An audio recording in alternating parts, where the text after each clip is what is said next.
les célébrations identitaires n'ont pas que du négatif. Depuis quelques années déjà dans notre pays, le Bénin, on note une multiplication des fêtes identitaires. Ces célébrations que certains qualifient de sectaires, de régionalistes, de communautaristes et de replis identitaires rassemblent généralement des communautés qui partagent ensemble soit une langue, soit une région géographique ou un aire culturel, ou encore une identité. Ces communautés se réclament parfois aussi d'un même ancêtre ou d'une même pratique coutumière. Ainsi donc, on peut citer des célébrations comme le Novitia, le Wemehwe, le Glehwehwe, la Gani, le Tolekoukanhwe, le Setokoukanhwe, Birokpo, Ekaredjire et autres. La liste de ces célébrations est bien longue. Certains de nos compatriotes de bonne foi, et à juste titre peut-être, ne voient pas souvent d'un bon œil ces célébrations et ces regroupements. Ils y voient d'ailleurs une forme de repli identitaire,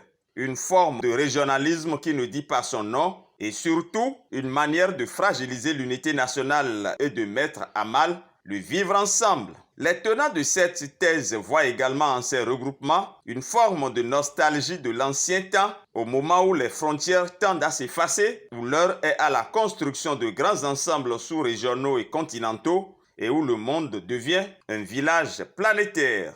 Mais ces célébrations identitaires, pour peu que cela ne s'écarte pas des objectifs clairs, des lois de la République et ne suscite pas de troubles ni ne menace la cohésion nationale, ne font pour l'instant du mal à personne. Bien au contraire, c'est souvent des moments de grande retrouvailles, de communion, de partage, de festivités et de mise en œuvre de projets communs dans l'intérêt de la communauté en question d'abord, mais aussi de toute la communauté nationale. Qui ne sait pas par exemple de nos jours que le Novitia a conféré une renommée internationale à la grande région Popo? Qui ne sait pas aujourd'hui que le Wemehwe est une célébration qui rassemble de plus en plus de monde et désormais rend visible toute la vallée de l'Ouémé, sans oublier les infrastructures de différentes sortes érigées désormais à chaque célébration au profit de la communauté. Birokpo ne manque pas aussi de faire construire des infrastructures socio-éducatives et de promouvoir l'excellence en milieu scolaire.